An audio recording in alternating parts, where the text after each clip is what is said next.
యాదాద్రి భువనగిరి జిల్లా గూండాల మండలం సీతారాపురంలో ఎర్ర తెగులు పోగిన పత్తి పంట. పత్తి దిగుబడి ఒట్టిదేనా? ఎకరానికి 3-4 క్వింటాల మేర పడిపోయే అవకాశం. నాణ్యత లేమి, తేమ కారణంగా మద్దతు ధర హులక్కే. పెట్టుబడి అయినా చేతికి వస్తుందా? రైతుల్లో ఆందోళన. ఎడతెగని వర్షాలు వరదలతో పత్తి పంటలకు తీవ్ర నష్టం అంటూ చూస్తా ఉన్నాం. మరి చూడండి, మనం ఇప్పుడే చెప్పినాం కదా, ఇక పత్తితో పాటు వరి కూడా ఇదే పరిస్థితి. ఇక ఎర్ర తెగులు వచ్చి మొత్తం కూడా పంట మొత్తం కూడా ఎర్రబారిపోయి మొత్తం ఆకులను రాలిపోయి అంతా పురుగుబట్టి పంట మొత్తం కూడా ఆగమయ్యే పరిస్థితి ఉంది. దిగుబడి కూడా వచ్చే పరిస్థితి లేదు. రైతులు చాలా ఆందోళన చెందుతా ఉన్నారు.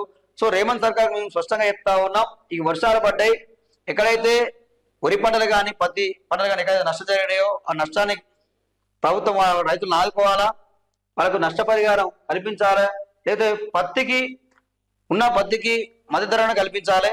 వాళ్ళకు 8,000 అని చెప్తా ఉన్నారు కానీ 4,000, 5,000కే కొంటా ఉన్నారు అని చెప్పి తెలుస్తా ఉంది. సో ధర కూడా పెంచాల్సిన అవసరం ఉంది. వాళ్ళు నష్టాల్లో ఉన్నారు కాబట్టి వాళ్ళు ఆదుకునే అవకాశం ఉందని చెప్పి కోరడం జరుగుతూ ఉంది.